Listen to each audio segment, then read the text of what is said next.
Et donc nous allons commencer avec le train de 16h50. Alors je trouve que je lis beaucoup mieux en regardant du coup mon écran, mon retour, donc je lirai sûrement mon retour au lieu de lire mon livre. Et du coup en anglais c'était From Paddington for 4h50 from Paddington. Donc j'imagine qu'on va aller à Paddington. Traduit de l'anglais par Jean Brunois, c'est très drôle. Il y en a, ils savent pourquoi.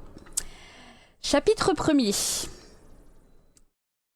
Haletante, Mrs. McGillicuddy s'efforçait de suivre l'homme d'équipe qui, dans le hall de la gare de Paddington, à Londres, portait sa valise. La digne dame était une petite et sujette à l'embonpoint, tandis que, de haute taille, le préposé aux bagages marchait à pas de géant. En outre, sa clientèle avait grand-peine à maintenir dans ses bras les nombreux paquets contenant les achats faits dans la capitale à l'approche de Noël.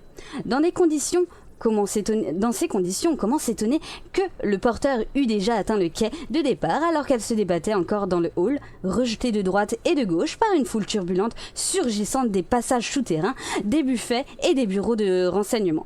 Sans oublier ni les voyageurs descendus de train surchargés et dont le flot se heurtait aux nouveaux venus, ni les incorrigibles qui semblaient choisir les jours de grand départ pour étudier, sans grand succès d'ailleurs, les panneaux des horaires.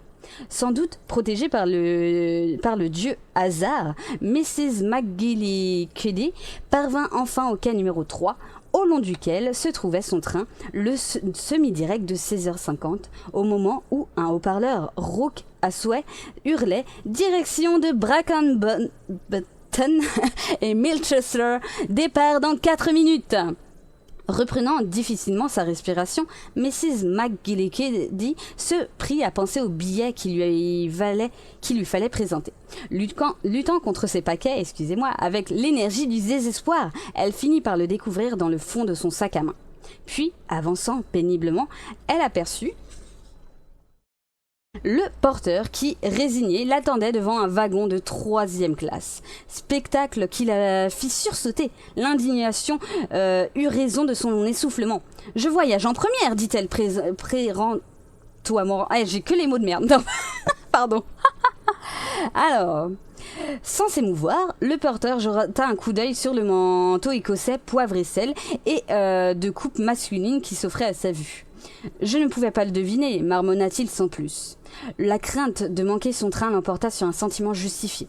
Aussi, Miss McGillicuddy se contenta-t-elle de suivre le porteur jusqu'à la voiture appropriée dans laquelle elle se hissa. Après avoir pris place dans un compartiment vide, elle rémunéra le porteur avec une dignité que celui-ci n'apprécia guère. Le montant du pourboire ne répondait pas au standing des premières. La vérité était que Miss McGillicuddy appartenait à cette catégorie de gens qui, prêts à dépenser tout l'argent voulu pour s'assurer un voyage confortable, ont le souci de ne pas exagérer ce qu'ils considèrent comme un don. Un dernier coup d'œil sur le quai et la voyageuse se disposait à feuilleter un magazine quand le signal du départ fut donné. Bientôt, Miss McGillicuddy inclina la tête, le magazine glissa sur la banquette et ce fut le sommeil réparateur jusqu'au moment où un léger coup de frein réveilla la dormeuse.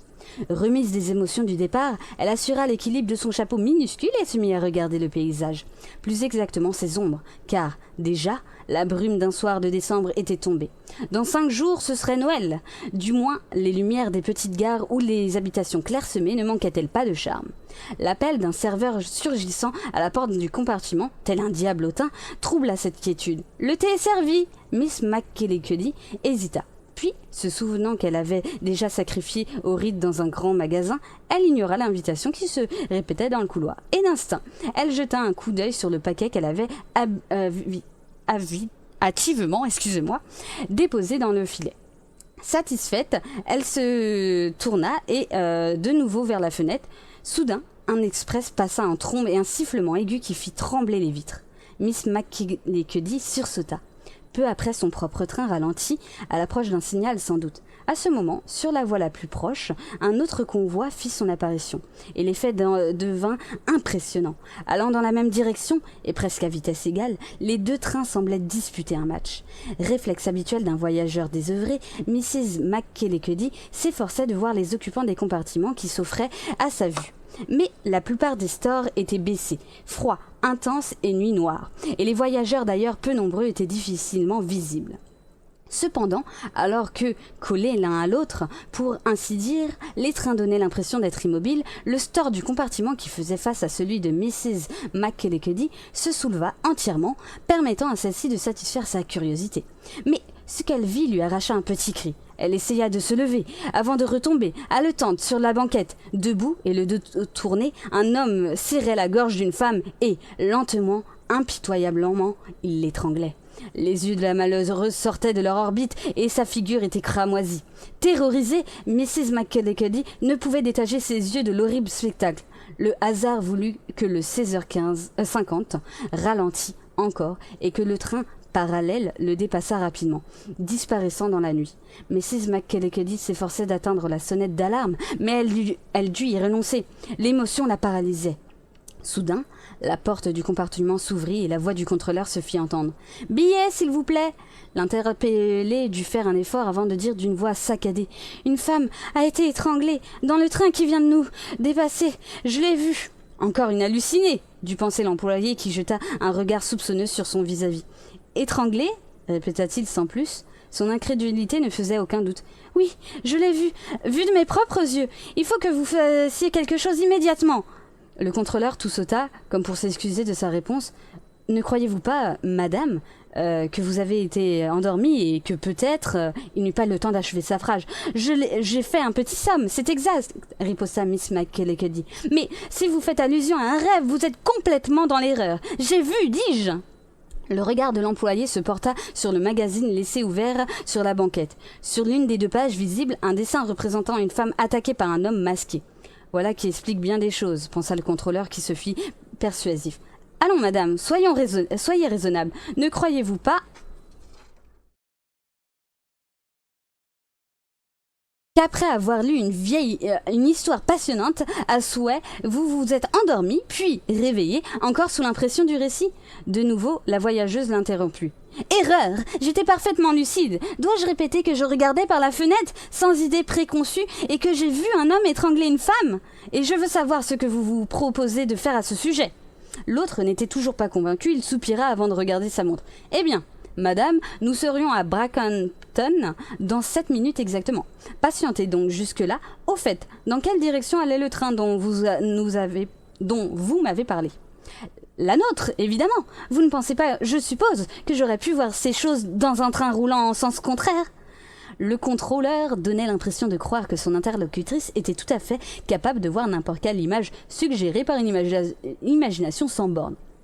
Mais il s'en tint à une prudence diplomatique. Vous pouvez compter sur moi, madame. Je transmettrai votre témoignage à qui de droit. Peut-être aurez-vous l'obligeance de me donner vos noms et adresses. Simplement pour le cas où, sans attendre la suite, Miss McKellickedy lui fit connaître l'endroit où elle se disposait à passer quelques jours, ainsi que son adresse permanente en Écosse. Après en avoir pris note, le contrôleur se retira, avec l'air satisfait d'un homme qui a su régler un incident avec l'une de ces folles que l'on rencontre parfois dans un train. Pour sa part, Miss McKellickedy demeurait soucieuse. Le contrôleur allait-il vraiment donner suite à l'affaire, ou allait-il simplement chercher à s'en tirer au mieux? Certes, il existait de nombreuses dames âgées qui ne pouvaient voyager sans craindre de se voir en danger de mort ou d'assister, impuissantes à une agression. Parfois, elles affirmaient avoir aperçu des soucoupes volantes ou autres engins interplanétaires, et le contrôleur serait peut-être tenté de le classer parmi ces toqués. On apercevait les lumières d'une grande ville.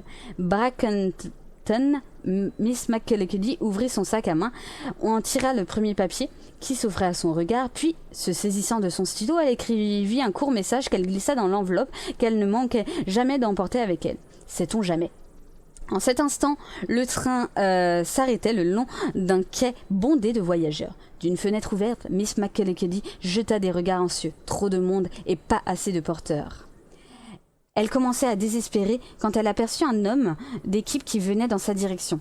« Hep !» criait-elle sur son ton sans réplique. « Remettez immédiatement ce pli au chef de gare. Voici un shilling. » Ce geste autoritaire l'avait sûrement épuisée car elle se rassit dans son compartiment sans autre commentaire. Miss McKellickedy n'était pas une poule mouillée, mais l'horreur du drame dont elle avait fait été le témoin lui donnait encore des frissons. Cependant, elle finit par se persuader qu'elle ne pouvait rien faire d'autre, et peu à peu, les images macabres s'atténuèrent. Elle pensa soudain au pourboire qu'elle venait de donner. 1 shilling. La moitié était largement suffisant. L'Écossaise reprenait le dessus. Pour oublier cette regrettable largesse, elle pensa de nouveau au drame. Étrange effet du hasard, si le vent n'avait pas soulevé brusquement le store d'un compartiment, personne n'aurait vu le crime. Et le destin aurait voulu qu'elle fût seule à pouvoir en témoigner. Mais des voix s'élevaient sur le quai, des portes furent bruyamment refermées, un coup de sifflet et le train sortit lentement de la gare. 1 heure plus tard, il s'arrêtait à Milchester. Miss McKellickey rassembla hâtivement ses bagages et descendit de son wagon. Derechef, elle dut attendre l'arrivée d'un porteur. Ayant enfin trouvé l'aide nécessaire, elle se dirigea vers la sortie. Au dehors, un taxi était en attente. Son conducteur surgit devant elle. Sans doute Miss McKellickey, que je dois conduire à Saint-Marie-Med. Valises, paquets et parapluies furent introduits à grand-peine dans l'étroite véhicule et le départ eut lieu dans la nuit.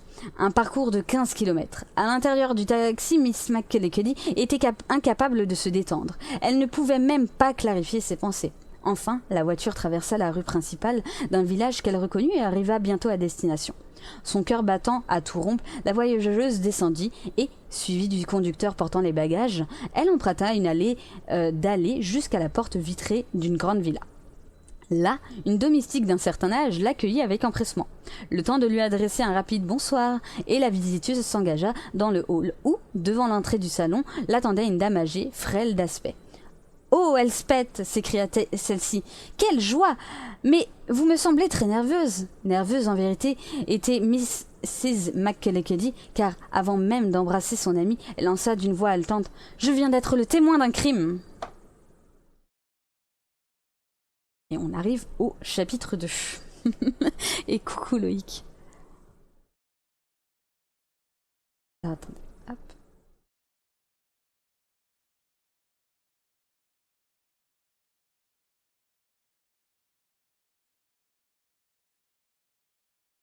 Alors, le chapitre 2. Fidèle au principe que lui avaient inculqué sa mère et sa grand-mère, à savoir qu'une dame digne de ce nom ne doit jamais paraître choquée, ni surprise, Miss Marple haussa gentiment les sourcils et dodina de la tête tout en parlant. Un tel spectacle a dû vous déprimer terriblement, Elspeth, mais ne croyez-vous pas qu'il serait préférable de me relater le tout sur le champ ? Exactement ce que Miss McKellickey désirait. Aussi se laissait-elle conduire auprès du feu. Puis, après s'être débarrassée de ses gants, elle prit la parole sur un ton saccadé. Miss Marple l'écouta avec une attention soutenue, et, quand le récit fut terminé, son amie s'efforçant de reprendre son souffle, elle intervint avec fermeté. « J'ai l'impression, ma chère, que le mieux serait de vous rendre dans votre chambre, où vous pourrez enfin enlever votre chapeau et faire un brin de toilette. Ensuite, nous souperons, laissant cette affaire totalement de côté. Nous reprendrons votre récit plus tard, et nous l'étudierons sous tous les aspects. » Mrs. McKellickey se déclara d'accord. À table, donc, les dignes dames s'entretinrent des différents aspects de la vie, tels qu'elle se déroulait au village de Sainte-Marie-Med. Entre autres, Miss Marple fit allusion au scandale provoqué récemment par la conduite de la femme du pharmacien, sans oublier de mentionner le conflit qui opposait la maîtresse d'école aux autorités locales. Puis, une grave discussion s'engagea sur les rigueurs de la saison. Mais Mrs. McKellickey donnait des signes d'impatience. Ce que voyant, son hôtesse l'invita à prendre place dans l'âtre et se dirigea vers un petit buffet d'où elle sortit 2 verres et un flacon finement gravé. « Pas de café pour vous !» dit-elle sur un ton sans réplique. « Vos nerfs sont à bout et vous ne pourriez pas dormir. Je vous recommande mon vin de Primevère et, plus tard, vous prendrez une tasse de camomille. » Résignée, Miss McKellickey n'éleva aucune objection, après avoir absorbé une gorgée du liquide offert qui, à la vérité, ne lui parut pas désagréable. Elle s'empressa de reprendre la parole. « Jane, vous ne supposez pas, je pense, que j'ai rêvé tout ce drame, ou que je l'ai inventé ?» « Certainement pas, » répliqua Miss Marple avec chaleur. Son amie ne put réprimer un profond soupir de satisfaction. « Voilà qui me console de l'attitude du contrôleur. Lui ne m'a pas cru. Très poli en vérité, mais... » De sa voix douce, Miss Marple l'interrompit. « Compte tenu des circonstances, son attitude est explicable. Reconnaissez que cette histoire a dû lui paraître fantastique, d'autant que vous étiez une inconnue pour lui. » Déjà, Mrs. McKellickey s'agitait. Extraordinaire aventure, reprit Miss Marple. Mais tout est possible sur cette terre. Il me revient qu'un certain jour, alors qu'un train roulait parallèlement à celui dans lequel j'avais pris place, j'ai pu observer tout ce qui se passait dans le compartiment qui me faisait face. Entre autres, une petite fille lança soudainement le petit ours en peluche avec lequel elle jouait à la tête d'un vieux monsieur qui sommeillait. Indigné, celui-ci sursauta pour la plus grande joie des autres voyageurs. J'avais eu grandement le temps de me rendre compte de leur comportement et j'aurais pu décrire sans la moindre erreur leur figure et leurs vêtements. Au fait, Espette, vous m'avez dit que l'étrangleur vous tournait le dos, donc qu'il vous avait été impossible d'entrevoir son visage. Tout à fait impossible. Et la victime, pourriez-vous la décrire ? Était-elle jeune ou âgée ? Plutôt jeune, entre 30 ou 35 ans, oserais-je dire. Impossible de préciser. Jolie ? Comment le saurais-je ? Ses traits étaient distordus et sa langue... Je comprends parfaitement, interrompit Miss Marple. Et comment était-elle habillée ?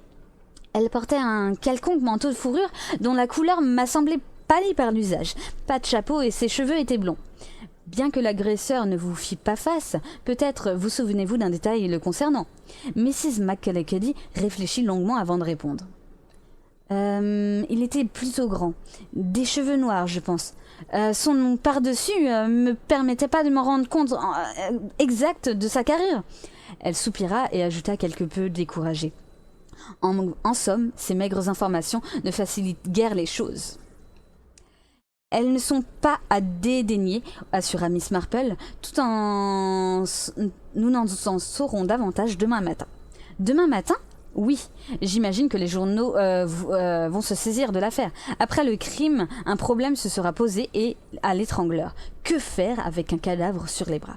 Je présume qu'il ne lui restait qu'à sortir rapidement du train au premier arrêt. Au fait, s'agissait-il d'un wagon-couloir ?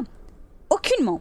Ce qui prouverait que le train n'effectuait qu'un trajet relativement court. Quoi qu'il en soit, il s'est certainement arrêté à Brackenton.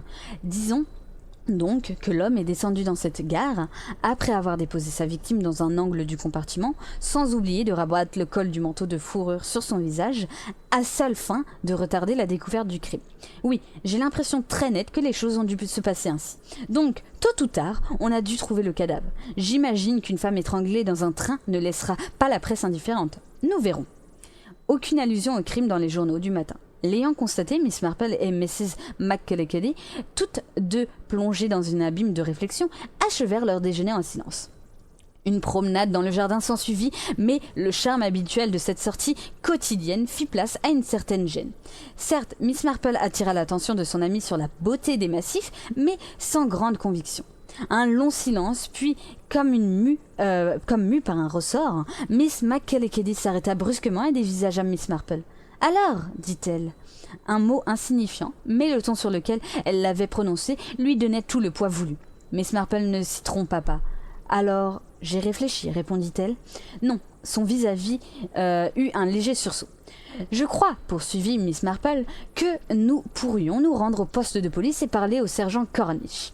Il est intelligent, sait écouter avec patience et nous nous connaissons bien. Tout porte à croire qu'il transmettra en haut lieu ce que nous lui exposerons. » C'est ainsi que 3/4 d'heure plus tard, les deux dames se présentèrent devant un homme de 30 à 40 ans, dont le visage clair et avenant reflétait une certaine gravité. Il accueillit Miss Marple avec une cordialité empreinte de déférence. « Que puis-je faire pour vous, Miss Marple ? Je désirerais que vous écoutiez Mrs. McCulloch. » Ce qui fut accepté immédiatement. Le récit terminé, le sergent demeura silencieux pendant quelques instants. S'efforçant de n'en rien laisser paraître, il n'avait cessé d'étudier le comportement de la narratrice et cet examen prolongé l'avait favorablement impressionné. Mrs. McCulloch n'était pas une femme affligée d'une débordante imagination ou sujette à l'hystérie. D'autre part, Miss Marple croyait à la sincérité de son amie et il n'avait à quoi s'en tenir à son sujet. Tout le monde à Sainte-Marie-Mède connaissait la vieille demoiselle, indécise et agitée en apparence, mais en réalité d'esprit vif et sagace à souhait. Le temps de s'éclaircir la voix, et Cornish s'adressa à Mrs. McCulloch. « Naturellement, vous pouvez avoir commis une erreur. Notez bien que je ne dis pas que ce soit le cas. Il s'agit simplement d'une possibilité. Parfois, des voyageurs agités s'ennuient dans un train, ainsi aussi se livrent-ils à quelques fantaisies. Donc, il n'est pas exclu que toute cette affaire se résume à peu de choses. Supposition qui fit tressaillir Mrs. McKellickady. « Je sais ce que j'ai vu, dit-elle avec aigreur. Et elle ne veut pas en démordre, pensa le sergent. Je crois même en tout état de cause, il se peut qu'elle ait raison. Mais à haute voix, il se montra bien plus circonspect. Vous avez averti les employés du chemin de fer et vous venez de me faire votre rapport. La procédure habituelle a donc été suivie et vous pouvez compter sur moi. L'enquête qui s'impose aura lieu. Satisfaite, Miss Marple remercia d'un gracieux signe de tête Mrs. McKellickady. Elle ne partageait pas cet optimisme, mais elle demeura silencieuse. De nouveau, Cornish parla. Cette fois, il s'adressait à Miss Marple. Non pas tant parce qu'il avait besoin qu'on lui suggérât des idées, mais plutôt parce qu'il désirait savoir ce qu'elle pensait de tout cela. Prenant en considération les faits tels qu'ils ont été exposés, qu'est-il advenu du cadavre selon vous? Il semble qu'il n'y ait que deux possibilités, répondit-elle sans hésiter. Naturellement, la première qui vient à l'esprit est que le corps a été laissé dans le compartiment, ce qui paraît improbable. Maintenant, sinon, on l'aurait sûrement découvert au terminus ou au cours du nettoyage des wagons. D'un geste, Cornish approuva. Dans ces conditions, reprit Miss Marple, une seule issue restait à l'étrangleur. Pousser sa victime hors du train en marche, donc le corps doit se trouver sur la voie et on ne l'a pas encore trouvé. Pour autant que je puisse en juger, il n'y a aucun autre moyen de disposer du cadavre.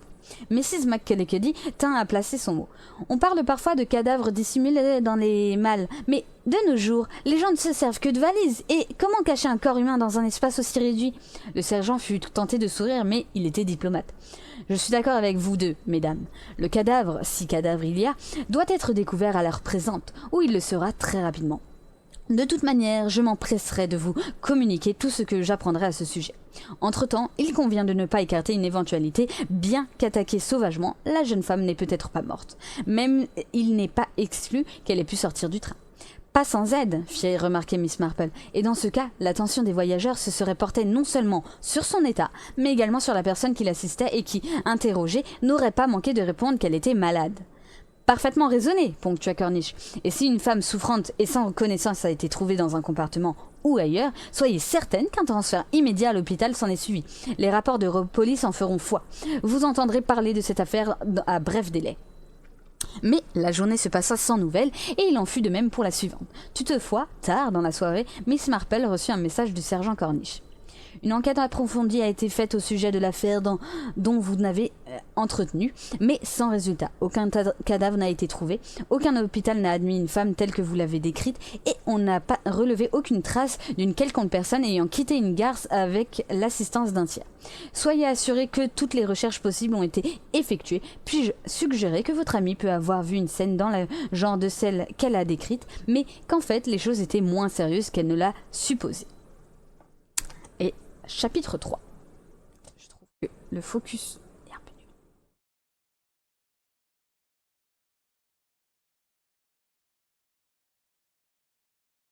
Alors, chapitre 3.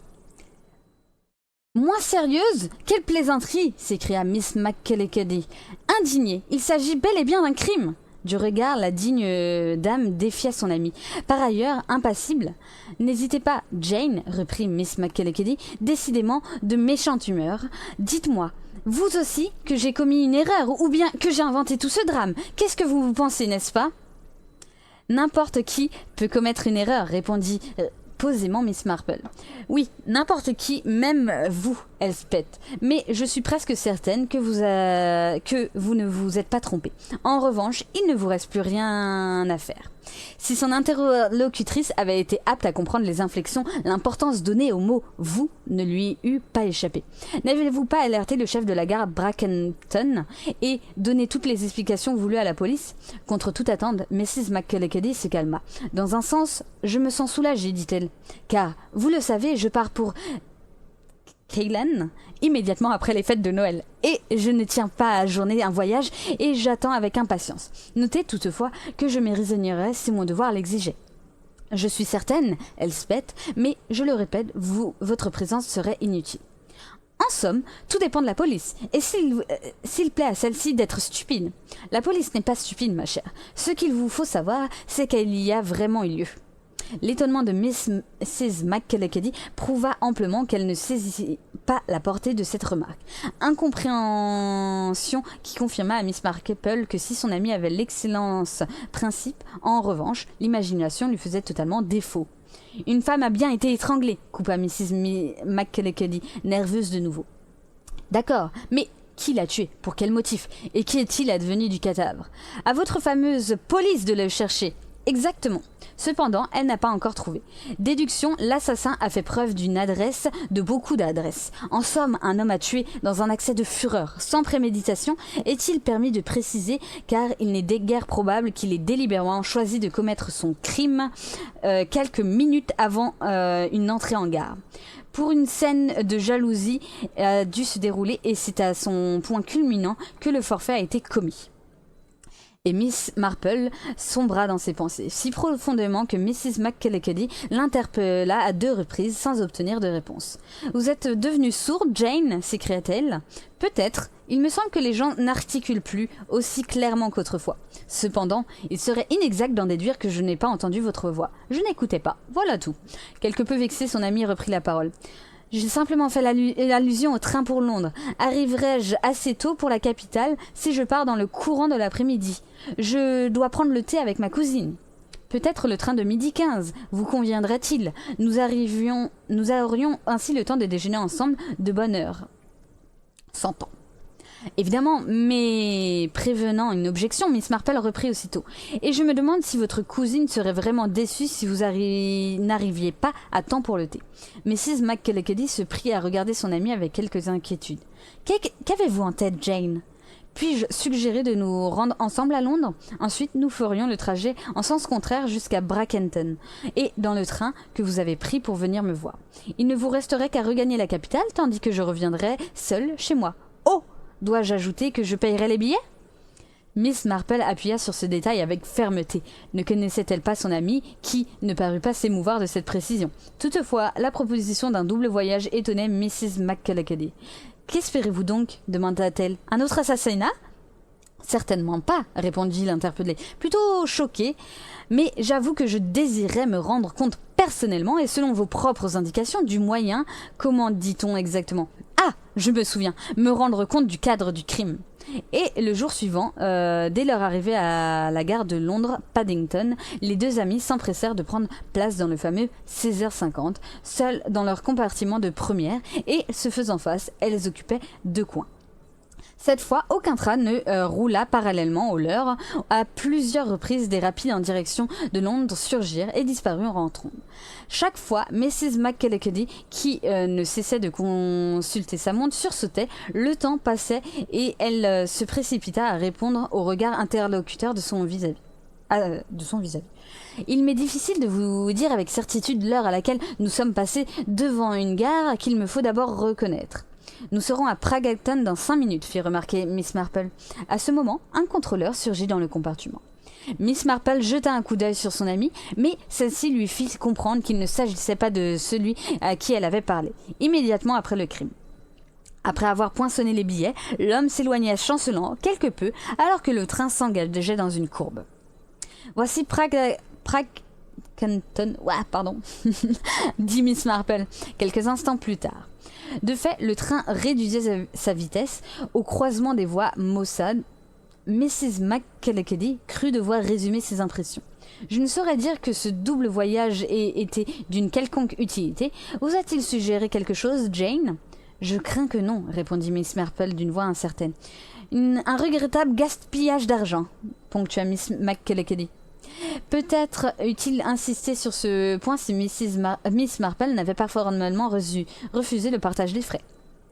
Et ce fut à l'entrée habituelle, dans une grande gare, porte ouverte ou claquée, voyageurs se bousculant sur les quais, spectacle dont Miss Marple tira une première conclusion.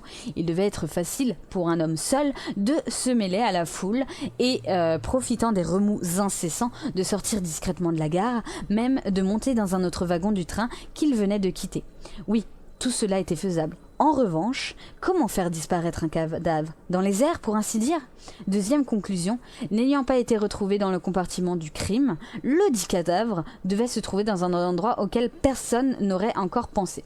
Descendue sur le quai pour reprendre son train en direction de Londres, Mrs. McCulloch prit congé de son amie. « Écrivez-moi, Jane, dit-elle, mais n'oubliez pas, avant de vous lancer dans une nouvelle aventure, que vous êtes plus tellement jeune. » Tandis qu'elle s'éloignait, Miss Marple jeta un dernier regard sur son imposante stature. Elspeth partirait pour Ceylan avec une conscience au repos, pensait-elle. Elle avait fait tout son devoir et en était libre de toute obligation. Après le départ de son propre train, Miss Marple ne s'accorda aucune détente. Assise dans un coin, tête droite, elle donna libre cours à ses médiations. Elle se trouvait face à un problème qu'elle entendait résoudre, définir la ligne de conduite qu'elle devait suivre.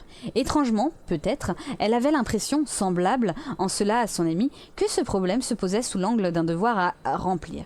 Certes, Mrs. McCulloch avait dit qu'elle avait toutes les deux fait l'impossible, ce qui était vrai pour sa visiteuse. Mais, à la réflexion, Miss Marple n'aurait pu l'affirmer pour elle-même. Doute qui l'amena à penser que, dans ce genre d'affaires, la réussite était en somme une question de doigté, voire de don personnel. Mais, de sa part, une telle déduction ne trahirait-elle pas quelque vanité? Peut-être, et, tout compte fait, quelle décision prendre? Un moment, elle retint l'avertissement que lui avait donné Mrs. McCulloch. « Vous n'êtes plus tellement jeune. » Mais son hésitation fut de courte durée.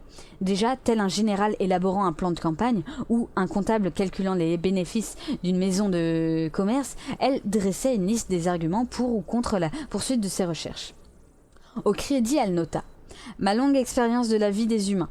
L'amitié que me témoigne Sir Henry Clettering, son filleul. Et je crois à Scotland Yard. David, le deuxième fils de mon neveu, Raymond West, appartient, j'en suis presque certaine, à l'administration des chefs de chemin de fer.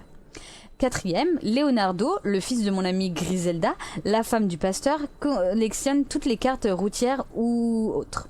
Miss Marple s'attardait sur ses arguments favorables, ne fût-ce que pour atténuer les points faibles de son examen. Et à propos de faiblesse, elle ne pouvait oublier celle de son état physique. Je ne suis plus à l'époque où il m'était possible de me rendre çà et là, partout en somme, pour faire les enquêtes nécessaires et percer un mystère, pensait-elle.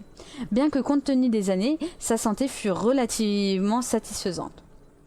Miss Marple était bel et bien vieille, et le docteur Haydock, ayant jugé nécessaire de lui interdire de jardiner, comment espérer que le praticien lui permettrait de se lancer à la poursuite d'un assassin?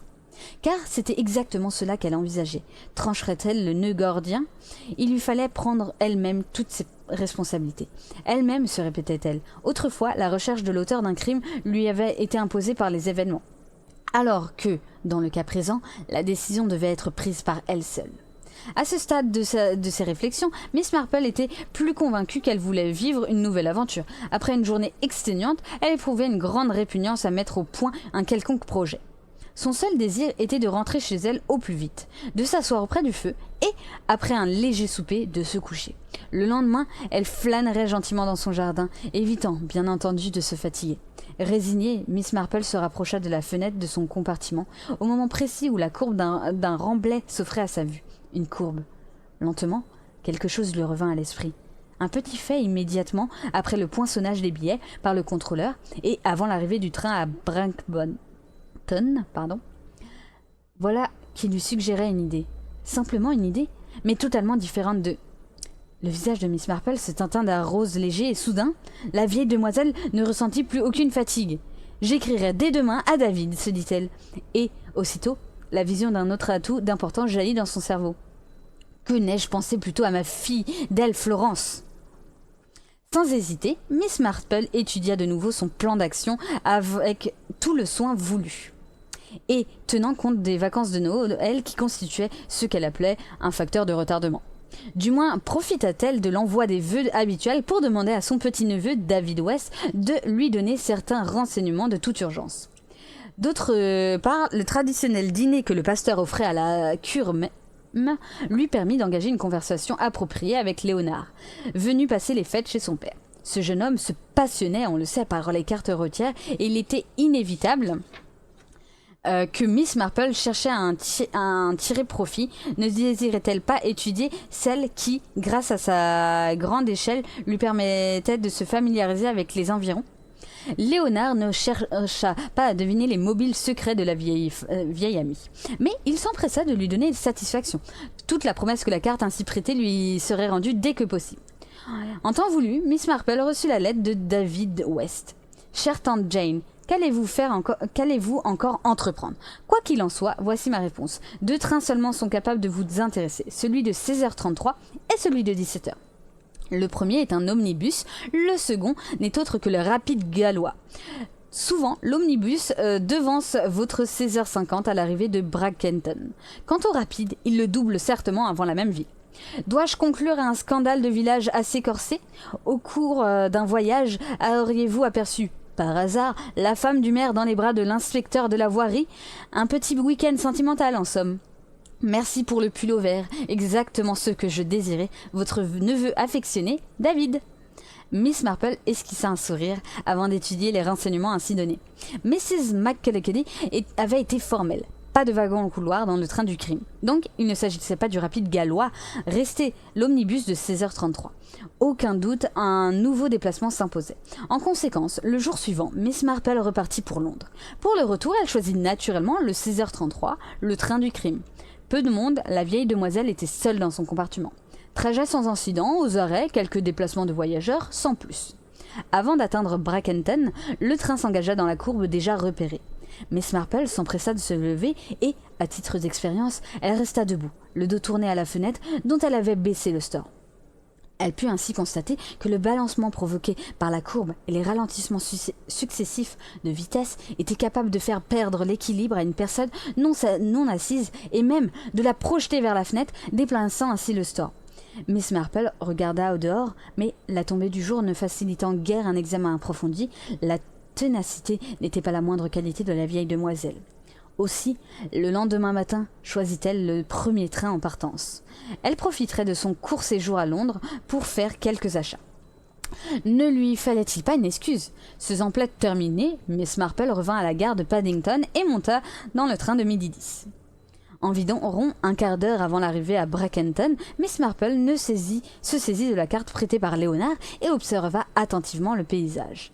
Cette carte qu'elle avait étudiée dans ses moindres détails, aussi lui fut-il facile d'identifier l'endroit où se trouvait exactement le train quand il s'engagea dans la cour. Une longue courbe en vérité. Le nez collé à la fenêtre, Miss Marple regardait attentivement le terrain situé en contrebas. Le train roulait sur un remblai assez haut.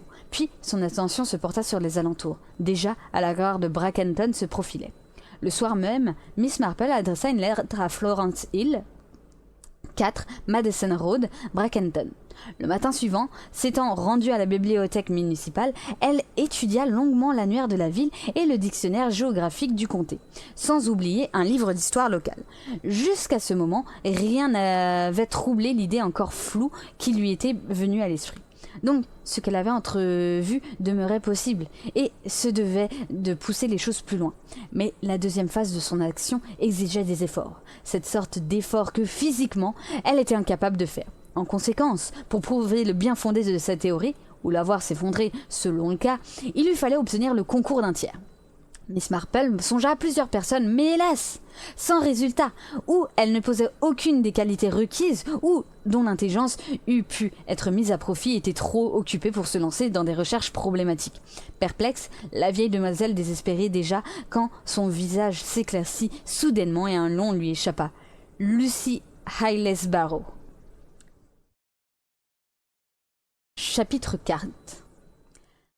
Le nom de Lucy Highlesbarrow, elle avait 32 ans, faisait déjà écho dans certains milieux. De brillants succès obtenus à Oxford, section mathématiques, lui auraient permis un avancement rapide dans l'enseignement, mais aux capacités intellectuelles de cette jeune femme s'ajoutait une large dose de bon sens qui lui fit rapidement comprendre que le professorat était une carrière plus qu'ingrate. Par surcroît, la fréquentation des universités l'horripilait, une irrésistible penchant la portait à préférer ces personnes mêmes dont le niveau de culture était inférieur au sien. Elle était et elles étaient nombreuses. Sans pour autant s'attarder auprès de l'une ou de l'autre, Lucy Hayles Barrow aimait le changement. Enfin, l'argent ne la laissait pas indifférente, elle l'admettait sans réticence. Chacun sait que, pour satisfaire ce besoin, il importe de trouver une branche d'activité qui ne doit pas encombrer. Lucy n'y faillit pas. Les travaux domestiques n'étaient-ils pas dédaignés par ceux-là même qui étaient qualifiés pour les superviser? La stupéfaction de son entourage, la diplômée d'Oxford s'engagea dans cette voie. Son succès fut immédiat et durable, à tel point qu'il n'était pas rare d'entendre des maîtresses de maison dire à leur mari: « Cette fois, je vous accompagne aux États-Unis. Ne me suis-je pas assuré les services de Lucy Hayles Barrow ?» Et elle n'exagérait nullement. Cette parfaite gouvernante s'occupait de tout et voyait tout. Sa compétence s'étendait aux personnes âgées, aux malades, aux enfants. Elle savait agir avec tout le tact voulu à l'égard des personnes dont on dit qu'elles sont impossibles, même des fervents de la dive bouteille. Enfin, sa patience avec les animaux les plus rétifs était sans borne, une perle. Les sollicitations devinrent si nombreuses que Lucy se décida à s'accorder son concours qu'aux familles dont le comportement répondait exactement à ses goûts tout personnels. C'est dans cet état d'esprit que la jeune femme reçut la lettre de Miss Marple. Elle avait fait la connaissance de celle-ci 2 ans auparavant, alors que Raymond West, dont il a été déjà question, s'était employé à l'envoyer auprès de la vieille demoiselle qui relevait d'une pneumonie. Écartant ce souvenir, Lucy Hayles Barrow lut et relut le message dans lequel Miss Marple lui demandait si elle acceptait de se charger d'une mission sortant de l'ordinaire, était-il précisé, et de lui fixer un rendez-vous à seule fin d'en discuter. La jeune femme était perplexe. N'avait-elle pas déjà de nombreux engagements? Toutefois, l'expression sortant de l'ordinaire retint son attention et la vive sympathie que lui inspirait sa correspondante l'emporta sur toute autre considération. Aussi téléphona-t-elle sur le champ à Miss Marple pour l'informer qu'elle pourrait la rencontrer dès le lendemain à Londres et à son propre club. Suggestion qui fut acceptée avec empressement. En conséquence, un entretien se déroula à l'endroit convenu. Le calme qui y régnait assurait une parfaite discrétion. Après les compliments d'usage, Lucy entra dans le vif du sujet. « Je crains que mon temps ne soit pris pour plusieurs mois, mais il conviendrait peut-être de me préciser la tâche que vous désirez me confier. » « Une tâche très simple en vérité, » répondit Miss Marple, sans s'émouvoir. « Très simple, mais inattendue. Je voudrais que vous trouviez un cadavre. » Lucy ne s'y a pas, mais un doute effleura son esprit.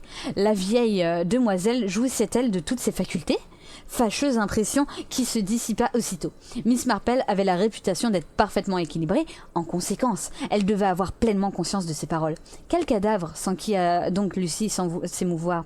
Celui d'une femme qui a été assassinée, étranglée, pour être précise, dans un train, réparti non moins posément, Miss Marple. Voilà qui est inattendu. Voulez-vous me donner quelques détails? À la fin du récit, écoutée avec la plus grande attention, Lucy se permit une remarque. Tout dépend de ce que Mrs. McElligady a vu, ou croit avoir vu. Ce qui équivalait à poser une question. Miss Marple n'hésita pas. Elsbeth n'a pas pour habitude d'imaginer quoi que ce soit. C'est la raison pour laquelle je me fie à son témoignage. Comprenez-moi bien.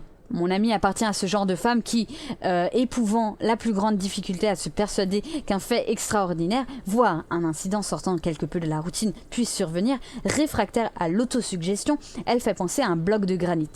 « Je comprends, » dit Lucy, « mais pourquoi vous adresser à moi? Vous m'avez fait une forte impression pendant votre séjour chez moi, » repartit gentiment Miss Marple, « et, voyez-vous, je n'ai plus la force physique de me déplacer souvent. » En conséquence, ponctua Lucy, vous désirez que j'entreprenne des recherches. Mais la police n'a-t-elle pas fait déjà le nécessaire? Ou pensez-vous qu'elle n'a pas pris l'affaire au sérieux? Oh, nullement! Il s'agit simplement d'une théorie toute personnelle touchant la disparition d'un cadavre. Le fait est qu'il doit se trouver quelque part, aucun indice n'ayant été révélé, dans le train. Quelqu'un l'a certainement poussé en dehors et cependant personne ne l'a encore aperçu sur la voie. C'est pourquoi j'ai entrepris le voyage dans les deux sens, à la seule fin de me rendre compte s'il avait été possible de faire basculer un corps dans un endroit difficilement repérable à première vue. Et il y en a un. Avant l'arrivée à Brackenton, la voie suit une longue courbe qui oblige les convois à s'engager sur un remblai assez élevé. Vous devinez qu'un corps projeté d'un train légèrement incliné tomberait inévitablement au bas du dit remblai. D'accord. Toutefois, si les choses s'étaient passées ainsi, on eût dû le retrouver aisément. Je n'en disconviens pas, à une condition toutefois. Laquelle ? Qu'il fût laissé sur place. Or, on l'a sûrement enlevé. Nous parlons de cela plus tard. Pour le moment, regardez plutôt sur cette carte où se trouve l'endroit auquel je viens de faire allusion. Lucie se pencha tandis que, pointant un doigt, Miss Marple expliquait. Il est situé en bordure du parc indiqué ici, presque à la lisière de Brackenton. La propriété qui se trouve au milieu de ce parc s'appelle Rutherford Hall. Elle a été construite en 1884 par un riche industriel appelé Josiah Crakenthorpe. Et, à cette époque, elle était pratiquement isolée. Maintenant, des immeubles de rapport et des pavillons l'entourent pratiquement, sans oublier la voie ferrée. L'héritier de l'industrie, Luther, l'habite avec sa fille, m'a-t-on dit. Et qu'attendez-vous de moi ? La réponse fut immédiate. Je désire que vous obteniez un emploi à Rutherford Hall, ce qui semble facile à en juger par les annonces parues dans le journal local et qui ne m'ont nullement étonné. Les gens ne cessent de se plaindre de la difficulté qu'ils éprouvent à se faire aider chez eux. D'accord sur ce point, ponctua Lucie. Miss Marple toussauta avant de reprendre la parole. Je crois savoir que M. Luther Crakenthorpe est quelque peu avare. C'est pourquoi, s'il vous offre un salaire minime, je suis prête à le combler, c'est-à-dire à vous assurer une somme qui, je pense, dépasserait la norme. En raison des difficultés que présenterait ma mission, je suppose. Le mot danger serait plus approprié car il peut y en avoir. Il convient de ne pas l'ignorer. Je n'ai pas l'impression, répondit Lucie, devenue pensive, que l'idée de danger puisse m'influencer. Exactement ce que je pensais. Vous n'êtes pas de ces personnes qui la prennent en considération. Ce qui signifie que, dans votre esprit, le risque devrait m'attirer. La vérité est que je n'ai guère connu le danger jusqu'à présent. Mais pensez-vous vraiment que, dans ce cas particulier, il y en ait ? Réfléchissez. Quelqu'un a commis un crime très réussi. Ni accroc, ni soupçon valable. Deux dames âgées ont raconté une histoire plutôt invraisemblable à la police et, l'enquête de celle-ci n'ayant pas abouti, l'affaire a été classée. Dans ces conditions, je n'ai pas l'impression que le coupable tienne particulièrement à son exhumation, encore moins à la réussite de vos propres recherches. De toute évidence, et à quoi devrais-je m'employer en premier lieu ? À trouver des indices à proximité du remblai qui, vous le savez, longe le parc, un morceau d'étoffe ou un objet quelconque, que sais-je, sans oublier de vérifier l'état des buissons. Et que ferais-je si je découvre quoi que ce soit ? Je vais m'installer à proximité. Mon ancienne bonne, Florence, s'est retirée à Brackenton, où elle tient une pension de famille fort bien cotée. Je me suis fait réserver un petit appartement où je serai soignée comme chez moi. Pour votre part, il serait bon de mentionner que votre vieille tante demeure dans les environs et que vous tenez à avoir un emploi non loin d'elle, sans oublier de vous assurer les moments de liberté qui vous permettront de lui rendre visite. Lucie n'hésita pas. Je devais partir en voyage après-demain, mais cela peut attendre. Toutefois, je n'aurai que 3 semaines disponibles. Voilà qui suffira amplement, assura Miss Marple. Si nous ne trouvons rien au cours de ce délai, j'abandonnerai. Autant courir après un merle blanc. Après le départ de Miss Marple, Lucie réfléchit pendant quelques minutes, puis elle téléphona au bureau de placement de Brackenton pour informer la directrice. Une amie précisément qu'elle désirait obtenir un emploi approximé de cette ville, à seule fin de ne pas s'éloigner d'une parente âgée. Plusieurs offres lui furent transmises et elle les déclina adroitement. Jusqu'au moment où sa correspondante fit allusion à Rutherford Hall. « Voilà qui me convient parfaitement !» dit alors Lucie avec décision. Le bureau se mit en rapport avec Miss Crakenthorpe et 2 jours plus tard, Lucie quittait Londres à destination de sa nouvelle résidence. Conduisant sa petite auto, Lucie Eilish Barrow franchit 2 grandes grilles de fer. D'aspect imposant, sur un côté se trouvait ce qui avait dû être la minuscule pavillon réservé aux concierges. Il tombait en ruine. Dommage de guerre ou négligence, une allée sinueuse, bordée d'épais massifs dont le désordre faisait ressortir la monotonie, aboutissait devant le perron du bâtiment principal, sorte de château de Windsor en miniature. La visiteuse faillit perdre la respiration à la vue de l'escalier de pierre en piteux état et de l'herbe qui envahissait les alentours. Remise de cette courte émotion, Lucie tira sur la chaîne rouillée qui mit en branle une vieille cloche dont l'écho résonna lugubrement à l'intérieur dans la vaste demeure. Quelques instants s'écoulèrent avant qu'une femme d'assez épais souillon ouvrit lentement la porte. Tout en essuyant les mains sur un tablier douteux, elle dévisagea Lucie avec insistance. « Êtes-vous la personne attendue, la demoiselle au nom impossible à prononcer ?» demanda-t-elle d'un ton rogue. « Sans aucun doute, » répliqua l'interpellée sans sourciller. La domestique haussa les épaules et fit signer à Lucie de la suivre dans le hall où régnait un froid intense et à l'extrémité duquel elle ouvrit une porte d'un geste sec. À sa grande surprise, Lucie pénétra dans un salon d'aspect plaisant. D'abord, une bibliothèque, remplie de livres aux luxueuses reliures, retenait le regard. « Je vais prévenir mademoiselle, » dit la femme de charge toujours revêche. Elle sortit après avoir fait claquer la porte. Quelques instants s'écoulèrent, puis celle-ci s'ouvrit de nouveau et, dès le premier coup d'œil, Lucie comprit qu'Emma Krakenthorpe lui plairait. La fille du propriétaire de Rutherford Hall était une femme entre 2 âges, ni belle ni dépourvue d'attrait avec ses cheveux noirs, rejetés en arrière, ses yeux couleur noisette au regard franc, une jupe en tweed et un pull au vert assorti dénotaient un certain goût. La voix ne manquait pas de charme. Miss J'ai perdu le fil. Miss Eyelash Barrow s'enquit-elle en tendant une main. Cependant, Emma Krakenthorpe semblait soucieuse. « Je me demande si l'emploi que je veux vous offrir vous conviendrait. À vrai dire, je n'ai pas besoin d'une gouvernante chargée de superviser. Il me faut une personne qui fasse réellement le travail. » Sans hésitation, Lucie répondit que ce souci était exactement celui de la plupart des employeurs. Mais son interlocutrice avait encore des scrupules. « Beaucoup de gens pensent qu'un simple époussetage suffit. Mais j'effectue moi-même ce léger travail. Je comprends parfaitement. Vous désirez que je me charge de la cuisine, de la lessive, exactement ce que je suis disposée à faire. Notre maison est grande et, je le crains, la disposition des pièces ne facilite pas la tâche. Toutefois, nous n'en occupons qu'une partie, mon père et moi. Il me faut ajouter que papa est presque un invalide. J'ai plusieurs frères, mais on ne les voit pas souvent. Oh, j'allais oublier. 2 femmes de ménage sont attachées à notre service.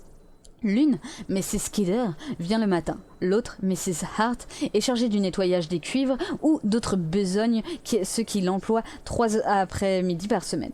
Au fait, je crois comprendre que vous avez une voiture. Oui, mais elle peut rester en plein air. S'il n'y a aucun endroit pour la garer, elle en a l'habitude. Il n'en est pas question. Nous avons de nombreuses écuries inoccupées, aucun ennui à ce sujet donc. Miss Krakenthorpe réfléchit un instant avant de poser une nouvelle question. Votre nom est peu répandu. Or, des amis à moi, les Kennedy, m'ont parlé d'une Lucy Eyelash Barrow. Serait-ce précisément? J'étais chez eux quand Mrs. Kennedy a eu un bébé. Un large sourire éclaira le visage d'Emma. Et elle m'a dit que la famille n'avait jamais été aussi heureuse. Cependant, je craignais que votre salaire ne fût trop élevé. La somme que j'ai mentionnée à l'agence est parfaitement suffisante. Voyez-vous, je désirais être près de Brackenton, où demeure une tante âgée dont la santé laisse à désirer. La question de salaire est donc secondaire. Toutefois, je ne puis me permettre de rester sans emploi. À propos, pourrais-je disposer de quelques moments de liberté? Sans aucun doute. Chaque après-midi, jusqu'à 18h, si cela vous convient. Voilà qui me semble parfait. De nouveau, Miss Krakenthorpe eut un mouvement d'hésitation. Puis-je, après avoir tout sauté, elle reprit la parole. Je vous ai déjà dit que mon père n'était pas en bonne santé, mais il me faut préciser que son caractère laisse à désirer. Entre autres travers, il est très porté sur l'économie et parfois il tient des propos qui sont loin d'être plaisants. Je voudrais pas que... N'ayez aucune inquiétude, coupa Lucie. J'ai l'habitude des vieillards et je parviens toujours à m'entendre avec eux. Miss Krakenthorpe sembla rassurée. Pour sa part, Lucie avait l'impression que le père et la fille n'étaient pas toujours d'accord. L'homme doit être un vieux cosaque, pensait-elle. Quoi qu'il en fût, la maîtresse de maison la conduisit dans la chambre qui lui était réservée, spacieuse mais lugubre. Un petit radiateur électrique était supposé la chauffer. Mais la nouvelle locataire n'eut pas le temps de s'en assurer, car Emma s'empressa de lui faire visiter la maison, décidément aussi vaste que peu accueillante. Alors qu'elle passait devant une porte, une voix surgit. « Est-ce vous, Emma ? La fille est-elle arrivée ? Amenez-la à moi, je veux voir de quoi elle a l'air. » Confuse, Miss Krakentorff regarda anxieusement Lucie, mais celle-ci la rassura au regard, et toutes deux pénétrèrent dans une grande chambre aux murs tapissés d'un velours grenat. Des fenêtres étroites ne laissaient filtrer qu'une faible lumière. Toutefois, on pouvait se rendre compte que la pièce était encombrée de meubles en acajou, dont le style faisait fureur au temps de la reine Victoria. Le vieux Krakentorff était étendu sur une chaise longue et une canne à pommeau d'argent se trouvait à portée de l'une de ses mains. De haute taille, le maître de Rutherford Hall était plutôt rébarbatif. Des bajoux et un menton en bataille évoquaient assez bien la tête d'un bulldog. Sa chevelure noire et épaisse était parsemée de gris. La méfiance se lisait dans ses yeux, très petits et clignotants. « Laissez-moi jeter un coup d'œil sur vous, dit-il brusquement à Lucie, qui souriait légèrement s'avançant vers lui. Mais le vieillard ignora ses bonnes dispositions. « Il y a une chose qu'il faut savoir immédiatement. Le fait de demeurer dans une grande maison ne signifie pas qu'on ait de la fortune. Nous ne sommes pas riches, nous vivons simplement, très simplement. Et toute occasion, le cabillaud est aussi bon que le turbo. Ne l'oubliez jamais, car je ne tolère aucun gaspillage. Si je vis ici, c'est parce que mon père a fait construire cette maison et que je m'y plaît. Après ma mort, on pourra la vendre et je sais qu'on le fera. Aucun sens de la famille maintenant. Et on oubliera que le parc. Il y a une lettre que le parc nous défend contre le monde extérieur. Évidemment, si tout était liquidé pour bâtir des immeubles, une somme formidable serait encaissée. Mais cela n'arrivera pas de mon vivant. Il faudra attendre que je sorte, les pieds devant. Son regard s'attarda sur Lucie, qui l'avait écouté avec attention. « En somme, cette maison est votre château, dit-elle simplement. Vous vous moquez de moi ? Nullement. Je pense qu'il est réconfortant d'avoir une véritable propriété de campagne entourée par la ville. Exact. Quand le vent souffle dans une certaine direction, on entend vaguement le trafic de Brackenton. Mais, à part cela, nous sommes bien à la campagne. » Sans transition, il ajouta, et s'adressant à sa fille, « Téléphonez à cet idiot de docteur. Sa dernière drogue ne me vaut rien. » Et, comme les deux femmes se retiraient, il hurla presque. « Interdisez à la damnée femme qui se plaît à aspirer la poussière de pénétrer dans cette chambre. Elle a bousculé tous mes livres. » Dans le corridor, Lucie demanda. « Votre père est-il malade depuis longtemps ?» Emma répondit évasivement. « Oh, depuis des années. À propos, voici la cuisine. » Une pièce tout simplement énorme, un vaste fourneau, froid et mal entretenu, attira l'attention de Lucie qui, après avoir jeté un coup d'œil dans le garde-manger, s'enquit de l'heure des repas. Sans commentaire, elle conclut. « Je vais tout simplement laisser-moi faire et surtout, ne vous tourmentez pas. Je sais tout. » Quand elle se retira dans sa chambre, tôt dans la soirée, Emma Krakentorff laissa échapper un profond soupir de satisfaction. « Les Kennedy avaient raison, se dit-elle. Cette femme est prodigieuse. » Le lendemain matin, Lucie se leva à 6 heures et, après avoir pourvu au rangement qui s'imposait, elle servit le breakfast. Puis, Mrs. Kidder l'aida à faire les lits et, un peu plus tard, elles s'assirent toutes deux dans la cuisine, devant 2 tasses de thé et une légère collation. Ravie de constater que la nouvelle venue ne se donnait pas de l'importance et appréciant la valeur du thé que Lucie avait tenue à préparer elle-même. Les femmes de ménage se laissa aller à bavarder. Petite et sèche d'apparence, elle avait le regard vif et des lèvres serrées. Krakentorff en un vrai grippe-sou, voilà ce qu'il est, et il en fait voir à sa fille. Entre nous, elle sait se défendre, mais il se faut. Ainsi, quand ces messieurs viennent, elle entend que des repas soient décents. Ces messieurs ? Oui, la famille, et encore nombreuse, bien que l'aîné, monsieur Edmund, ait été tué pendant la guerre. Le deuxième fils, monsieur Cédric, encore célibataire, vit quelque part à l'étranger. Il peint des tableaux, paraît-il. Puis, il y a Monsieur Harold, qui a un bureau d'affaires à Londres. Il demeure dans la capitale et a épousé la fille d'un comte.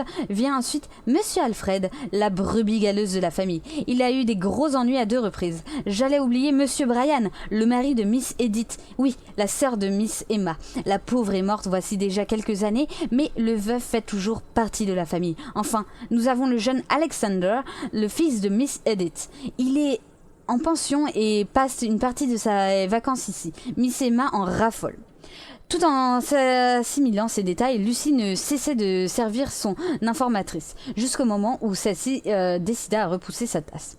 Un vrai régal ce matin, voulut-elle bien admettre, quelque peu surprise de la sollicitude de Lucie. Voulez-vous que je vous aide à éplucher des pommes de terre? C'est déjà fait.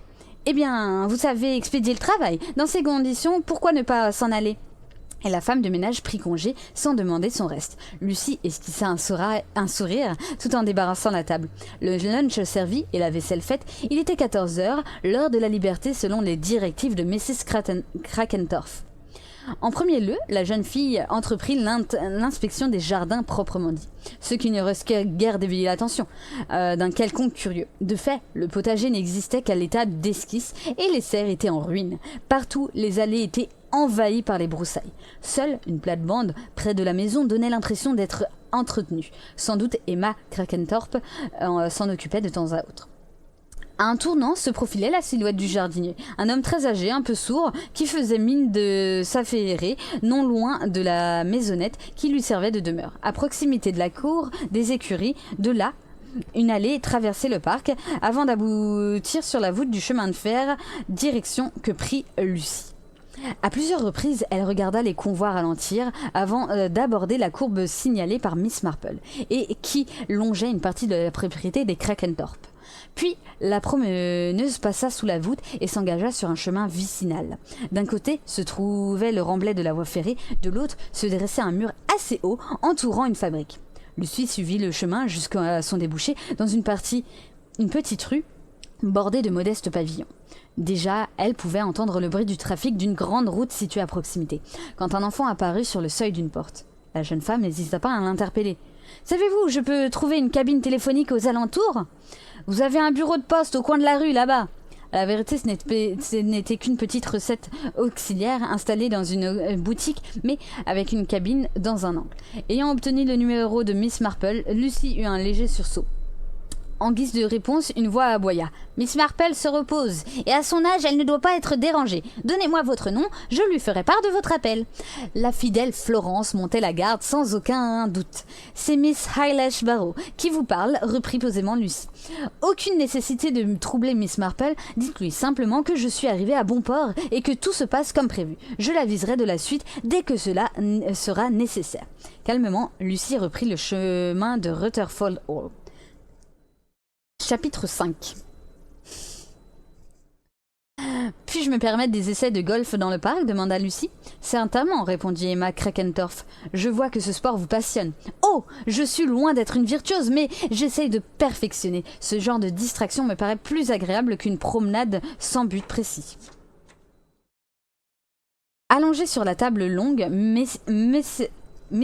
Krakentorff s'agita soudainement. « Il n'y a aucune promenade en dehors de cette propriété, grogna-t-il. Rien à voir sinon des trottoirs et de misérables maisonnettes. Oui, il voudrait bien se saisir de mon domaine pour en construire d'autres, mais je ne suis pas disposée à mourir pour donner cette joie à qui que ce soit. » Emma intervint gentiment. « Voyons, père. » « Je sais ce qu'ils pensent, coupa le vieillard, et ce qu'ils attendent tout autant qu'ils sont. Ce gredin de Cédric, et Harold, ce renard à la figure de bon apôtre. Quant à Alfred, je m'étonne qu'il ne peut encore expédier dans un autre monde. À vrai dire, je n'exclus nullement que l'idée lui en soit déjà venue à Noël. Rappelez-vous ce malaise qui a tant intrigué le docteur Quimper. Il n'a même posé quelques questions discrètes. Sommes-nous pas tous sujets à des troubles digestifs, père? Insinues-tu que j'avais trop mangé? Et pourquoi? Tout simplement parce qu'il y avait trop de victuailles sur la table, beaucoup trop. À propos, Lucie, vous avez servi au déjeuner d'aujourd'hui 5 pommes de terre aux personnes. Et d'une grosseur impressionnante. 2 suffisent amplement. Résultat, il en reste 3. Encore du gaspillage. Nullement, monsieur Krakentorff. Elles serviront pour une omelette espagnole. Ouais, marmonna le vieillard. Alors qu'elle sortait de la chambre, Lucie entendit nettement la suite. « Avisez cette jeune femme, elle a toujours la réplique appropriée, le fait qu'elle sait cuisiner et qu'elle ne manque pas d'attrait. » Amusée, Lucie regagna sa chambre où elle choisit l'une des crosses de golf qu'elle avait eu la prévoyance d'apporter à Rutherford Hall. Sans se hâter, elle sortit de la maison, gagna rapidement le parc et, à l'endroit qui lui parut le plus favorable, elle commença son entraînement. Quelques minutes s'étaient à peine écoulées quand une balle touchée à faux alla se loger assez haut sur la pente du remblai de la voie de ferry. Sans s'étonner, peut-être, avait-elle ses raisons, Lucie escalada la pente et se tourna brusquement dans la direction de la maison des Krakenthorpe. Ayant constaté que personne ne s'intéressait à elle, la jeune femme fouilla l'herbe jusqu'au pied du remblai, puis au-delà, mais à la fin de l'après-midi, elle n'avait encore rien trouvé. Ainsi, à grande foulée, ramena-t-elle la balle jusqu'aux approches de la maison. Le lendemain, Lucie reprit ses recherches. Cette fois, elle ne fut pas déçue. À quelque distance sur la pente du remblai et retenue par les épines d'un buisson, un lambeau de fourrure s'agitait au gré du vent. Sa couleur évoquait celle du bois, un brin pâli par l'usage. La jeune femme la regarda attentivement, puis, après avoir jeté un rapide coup d'œil sur les alentours, elle se saisit d'une paire de ciseaux, emportés à tout hasard, et en coupa une partie qu'elle glissa dans une enveloppe. Déjà, elle avait remarqué à proximité ce qui lui paraissait être les traces du passage d'une personne, mais elle était trop vague pour exclure tout soupçon d'imagination. Néanmoins, Lucie continua son inspection immédiate au-dessus du buisson saccagé. Sa patience fut récompensée. Elle découvrit un poudrier, mais sans grande valeur, le temps de l'envelopper dans un mouchoir, et elle entreprit de nouvelles fouilles, celle-là sans résultat. L'après-midi qui suivit, elle se rendit dans sa petite voiture chez sa tante. Au numéro 4, Madison Road, à Brackenton, se trouvait une petite maison grise semblable à toute celle de l'avenue. Des rideaux de dentelle ornaient gracieusement les fenêtres de la blancheur du perron, flattaient d'autant plus l'œil que le cuivre du marteau de la porte étincelait. Celle-ci fut rapidement ouverte par une femme d'aspect peu engageant, front plissé et regard sévère. Elle examina la visiteuse sous tous les angles avant de l'introduire dans le vestibule. Miss Marple occupait une sorte de studio donnant sur un jardin petit mais bien entretenu. La pièce même était d'une propreté telle qu'on eût pu la qualifier d'agressive. Assise dans un fauteuil et près du feu, Miss Marple faisait du crochet. Sans préambule, Lucie lui prit place sur une chaise face à la vieille demoiselle et bien, dit-elle, il semble que vous ayez raison. Elle exhiba ses trouvailles tout en donnant des détails voulus. Le visage de son amie sans pourparlers. Peut-être ne devrons pas éprouver une telle sensation, murmura-t-elle, mais il est plutôt réconfortant de constater qu'une théorie toute personnelle est vérifiée par les faits. Du doigt, elle désigna le lambeau de fourrure. Elsbeth a affirmé que la victime portait un manteau plutôt usagé, dont sa couleur avait pâli. D'autre part, je suppose que le poudrier était dans l'une des poches et qu'il a glissé dans l'herbe, quand le corps a roulé sur la pente. Vous n'avez certainement pas pris la totalité du lambeau. Exact, j'ai tenu à en laisser une partie accrochée au buisson. Vous êtes très intelligente, ma chère. La police tiendra en effet à tout vérifier. Le temps d'une courte réflexion et Miss Marple reprit la parole. Eh bien, non, pas pour le moment du moins. Il serait préférable, je pense, de découvrir d'abord le cadavre. N'êtes-vous pas de cet avis ? Ne serait-ce pas trop présumé de mes capacités ? J'entends, si vos calculs sont exacts. Par exemple, le criminel a poussé sa victime hors du train, puis, selon toute apparence, il est descendu à Brackenton, et plus tard, probablement au cours de la même nuit, il a enlevé le cadavre. Mais qu'est-il arrivé ensuite ? Il peut l'avoir caché n'importe où. N'importe où. Nullement, répondit doucement Miss Marple. Voulez-vous donner à entendre, maintenant que le crime a été prémédité ? Je ne le pensais pas au début, et c'était compréhensible. Il semblait s'agir d'une querelle inattendue, à l'issue de laquelle un homme au paroxysme de la fureur avait étranglé son antagoniste et s'était trouvé de ce fait face à un redoutable problème. Faire disparaître toute preuve en quelques minutes. Mais maintenant que je comprends qu'il serait trop facile de voir les faits sous cet angle de simple coïncidence, plus exactement de supposer que, fou furieux, l'inconnu a tué sans se rendre compte, pour ainsi dire, puis qu'ayant soudainement regardé par la fenêtre de son compartiment, il a découvert à ce moment précis que le train roulait sur un remblai, exactement à cet endroit, au bas duquel il lui serait possible de récupérer, un peu plus tard, un cadavre projeté sur la pente. Ce qui revient à dire que, si la malheureuse jeune femme avait été précipitée dans le vide, sans préméditation, son bourreau aurait pris la fuite sans se préoccuper de la suite des événements et le corps aurait été rapidement découvert. Silencieuse, Lucie ne quittait pas son ami du regard. « Savez-vous, ajouta-t-il, que ce crime a été préparé de la plus grande adresse? Quoi de plus anonyme qu'un train, seul avec la victime dans un compartiment, et le wagon n'ayant pas de couloir, quel risque? Surtout quand on sait comment agir après le crime. Donc, l'assassin connaissait, il fallait qu'il connût Rutherford Hall, j'entends sa position géographique et son isolement. N'est-ce pas une sorte d'île quasi entourée par la voie ferrée? Exact, ce domaine est un anachronisme. La vie agitée de la ville voisine ne l'affecte nullement. Seuls les commerçants font des livraisons dans la matinée. Suivez mon raisonnement. Le meurtrier se rend à Rutherford Hall au cours de la nuit en question. Il s'agit à coup sûr car au moment où le corps a été précipité dans le vide, la nuit tombait déjà et il était plus que probable que personne ne l'aurait découvert avant le lendemain matin. D'accord. Donc, notre homme prend la direction de Rutherford Hall. Deux questions se posent. Comment? Disons dans une voiture, mais par quelle route? Avez-vous une idée? Lucie réfléchit un instant avant de répondre. Il y a un petit chemin qui longe une fabrique. Peut-être l'a-t-il emprunté. Dans ce cas, il est descendu de voiture près de la voûte du chemin de fer, puis il a retrouvé le cadavre au bas du remblai. Et il l'a porté jusqu'à l'endroit choisi à l'avance, reprit Miss Marple. Mais il resta à enfouir le corps. Le regard interrogateur de Miss Marple impressionnait Lucie, qui hésita quelque peu avant de répondre. Faire allusion à ce dernier stade ne suffit pas. Il est plus difficile de se précipiter. La vieille demoiselle se déclara d'accord. L'inconnu ne pouvait accomplir sa funèbre besogne dans le parc même. Trop de travail et le risque était d'envergure, à moins qu'il n'ait trouvé un coin où la terre avait été bêchée tout récemment. Au bout du jardin potager, peut-être, mais le petit pavillon du jardinier est situé à proximité. Bien que l'homme soit âgé et sourd, il aurait pu intervenir. Y a-t-il un chien dans le domaine? Aucun. Alors, on peut penser à un hangar ou à une dépendance. Était très facile. Il y a un grand nombre de bâtiments abandonnés, étables à cochons, selleries, ateliers dont personne ne se préoccupe plus. À ce moment, quelqu'un frappa à la porte. La fidèle Florence apportait le thé. Voilà qui vous distrait d'avoir une visite, dit-elle. J'apporte également des brioches écossaises et que vous aimez tant. Florence confectionne les meilleurs gâteaux que je connaisse, constata Miss Marple. L'interpellée se regorgea, même son visage se plissa dans un sourire inattendu. Puis, discrètement, elle sortit. « Je pense, ma chère, dit aussitôt Miss Marple à Lucie, qu'il est préférable de ne plus parler de l'affaire pendant notre collaboration. Le sujet est tellement déprimant. » Et merci beaucoup Paul Amblouat pour le follow. Bienvenue à toi. Je continue du coup la lecture, donc partie 2. L'après-midi qui suivit, Lucie se lança dans de nouvelles investigations, cette fois dans les dépendances même, sans oublier le réduit réservé à la chaufferie. Alors qu'elle se disposait à en sortir, elle entendit une voix éraillée s'étant retournée. Elle vit le jardinier qui la regardait avec réprobation. « Vous feriez mieux d'être prudente, miss, grogna-t-il. Les marches et le plancher sont vermoulus. » La jeune femme sut maîtriser sa surprise. « J'ai l'impression que vous me prenez pour une personne trop curieuse, dit-elle d'une voix forte. L'homme était dur d'oreille. Le fait est que je me demandais s'il ne vaudrait pas mieux abattre toutes ces constructions inutiles et tirer parti du terrain pour cultiver. Il est navrant de voir tout aller à l'abandon. Trop tard maintenant. Le vieux sait très bien que ses héritiers n'attendent que sa mort.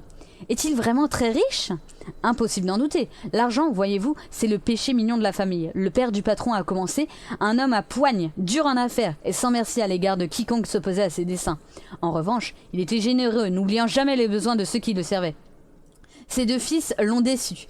Ils avaient assuré une solide instruction à Oxford, mais à la fin de leur étude, ces messieurs estimèrent que le gentleman vraiment digne de ce nom ne pouvait décemment se lancer dans le négoce.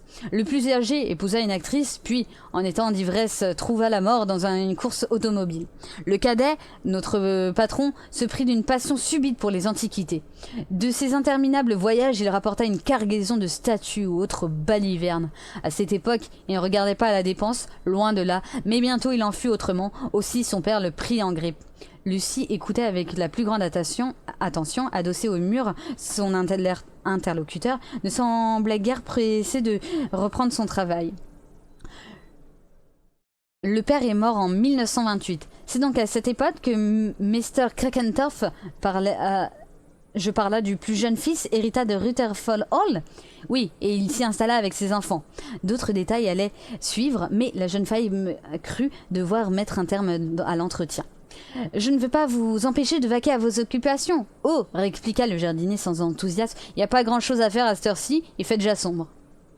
De retour à la maison, Lucy vit Emma Krakentorff qui se dirigeait vers elle, une lettre à la main. Mon neveu, Alexander, arrive demain avec un camarade de collège, dit-elle. Sa chambre se trouve juste au-dessus du porche. Celle qui lui fait suite conviendra au jeune James Stoddard West. Entendu, miss. Je m'occupe de tout. Ils seront ici pour le déjeuner. Je pense que ces jeunes gens auront très faim. Certainement. Donc un roast beef et peut-être une tarte copieuse. Voilà qui sera parfait. Les deux jeunes garçons firent leur apparition dans la matinée. Peut-être était-il préférable de ne pas prendre à la lettre la candeur qu'exprimait leur visage et la politesse affectée qui était de rigueur au collège Denton. Alexander Heasley avait des yeux bleus et des cheveux blonds. Au contraire, James Stoddard West, un brun aux yeux noirs dont l'éclat était atténué par des lunettes. Pendant le repas, ils s'entretinrent gravement des performances sportives. Puis, commentèrent avec tout le sérieux voulu les récentes informations ayant trait à l'espace interplanétaire. À certains moments, ces adolescents donnaient l'impression de professeurs affrontant des problèmes ardus. Lucy, qui les servait, se sentait plus jeune qu'eux. Cependant, tous ces propos n'affectaient pas leur appétit. La pièce de bœuf disparut comme par enchantement, ainsi que la dernière miette de tarte. Voracité qui indigna Mr. Krakentorff. « À vous deux, toute ma propriété y passera !» Remarque qui valut au vieillard 2 coups d'œil réprobateurs. Eh bien, grand-père, répondit sèchement Alexander, si vous ne pouvez vous permettre d'acheter de la viande, nous mangerons du pain et du fromage. Monsieur Krakentorff faillit s'étrangler. Une telle remarque devant un étranger. Évidemment, je ne puis me le permettre, gronda-t-il. Mais tu devrais savoir que je ne tolère aucun gaspillage. Impassible à l'abri de ses lunettes, Stoddard West crut devoir intervenir. Je puis vous assurer que nous n'avons rien gaspillé, monsieur, dit-il en regardant son assiette vide. Preuve formelle du bien fondé de ces affirmations. Alors que les deux garçons sortaient de la salle à manger, Lucy entendit Alexander qui s'excusait auprès de son mari. Ne fais pas attention à l'ancêtre, il souffre de regrettables complexes. Quelle génération, pensa Lucy. Un peu plus tard, la jeune femme entreprit une nouvelle promenade. Sachant que les garçons jouaient au football dans une partie du parc, elle prit la direction opposée. Sans conviction, elle inspectait un massif tout en remuant la terre avec une crosse de golf, quand la voix d'Alexander Heasley la fit sursauter. « Vous cherchez quelque chose, Miss Ailes Barrow ?»« Une balle, répondit promptement l'interpellé. À vrai dire, il s'agit de plusieurs balles, car je me suis entraîné à plusieurs reprises et j'en ai perdu une certaine quantité. Le moment est venu d'essayer de les retrouver. Évidemment, dit Alexander, mais savez-vous qu'il y a tout un attirail de golf miniature quelque part sous les escaliers? Nous pourrions l'installer sur la pelouse. Qu'en dites-vous, Stoddard? Formide, s'écria celui-ci en se regorgeant. L'expression surprit Lucy, ce que voyant Alexander fronça les sourcils. Ne croyez-vous pas que mon ami soit un poseur? Son recours à certains mots signifie seulement qu'il tient à être à la hauteur quand ses parents l'emmèneront voir un match international. Décidément, ces jeunes gens étaient étonnants. Lorsqu'elle revint un peu plus tard en direction de la maison, Lucy constata qu'Alexander et Stoddard étaient déjà à pied d'œuvre. Les plaques indiquant les numéros sont rouillées, lança Stoddard. Il suffirait de les repeindre, intervient Lucy. Peut-être pourriez-vous vous en charger? Excellente idée, répliqua Alexander. Je crois que nous trouverons des pots de peinture dans le musée. Un musée? S'enquit Lucy. Où cela? Dans le fond du parc, sur le versant opposé à celui qui aboutit à la voie ferrée. On y accède en s'engageant dans le brusque tournant qui le cache entièrement. Mon grand-père assure que cette bâtisse en pierre est de style élisabéthéen, mais il bluffe. On ne m'en a pas encore parlé. Sans doute parce que notre digne aïeul y a déposé ces fameuses trouvailles que personne n'apprécie. Oui, tout ce qu'il a rapporté de ses longs voyages. La plupart sont des véritables navets. Allons voir, voulez-vous? Lucy, s'étant empressée d'accepter, le trio partit sur le champ. Le musée se trouvait assez loin et il fallait connaître son existence pour le découvrir. Sa porte de chêne était très épaisse et parsemée de gros clous triangulaires. Alexander leva une main et se saisit d'une clé accrochée sous le lierre qui couvrait la façade. Le temps d'ouvrir, il invita Lucy à rentrer. Un coup d'œil suffisait pour se rendre compte que le contenu de la bâtisse était plutôt médiocre. D'abord, les bustes de quelques empereurs romains, placés sans aucun souci de symétrie, leurs globes oculaires, largement protubérants, semblaient regarder fixement la visiteuse avec mépris. Non loin, un immense et morne sarcophage datant de la décadence gréco-romaine, voisinant avec une prétentieuse Vénus, debout sur un piédestal en piteux état, elle retenait un voile prêt à tomber. Sans transition, le regard de Lucie s'attarda sur un amas d'objets hétéroclites qui n'avaient qu'un vague rapport avec l'Antiquité. 2 tables à tréteaux, plusieurs chaises paillées, quelques seaux en bois, un canapé mangé au mythe. « Il nous faut chercher plus loin !» dit Alexander qui fit quelques pas avant d'écarter un rideau lacéré qu'il fallut lui jeter dans les mains. Heureuse idée quand même, car des pots de peinture et une demi-douzaine de pinceaux furent ainsi découverts. Mais abandonnés depuis un certain temps, ceux-ci étaient d'une raideur désespérante. Seule la térébenthine en viendra à bout, fit remarquer Lucie. Sans hésiter, les 2 garçons décidèrent de s'en procurer en ville. Du moins, pensait la jeune femme, la remise en état du golf miniature les occupera-t-elle pendant quelque temps. Alors que ses compagnons se disposaient à aller chercher leur bicyclette, Lucie s'exclama. « On ne peut laisser cette salle dans cet état. Trop de poussière et de résidus. À propos, dois-je replacer la clé ou vous l'avez prise ?»« Certainement, répondit Alexander. Personne n'aurait l'idée de voler toutes ces vieilleries. D'ailleurs, elles pèsent trop lourd. » Après le départ des collégiens, Lucie hésita quelque peu. À quoi bon des rangements dans un tel endroit? Elle avait surtout hâte de finir la forte odeur de moisi qui commençait à indisposer. Soudain, son regard se posa sur le sarcophage. Ce sarcophage. Instinctivement, elle s'en approcha. Un épais couvercle le recouvrait.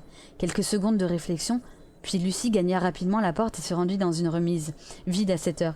Ayant trouvé un levier dans un coin, elle revint dans le musée, non sans s'être assurée que personne ne l'avait vue. Tâche peu facile, en vérité, et d'autres que Lucie aurait renoncé, mais celle-ci était plus que tenace. Lentement, le couvercle commença à jouer, et après des efforts répétés, il se souleva quelque peu, suffisamment pour permettre de jeter un coup d'œil à l'intérieur.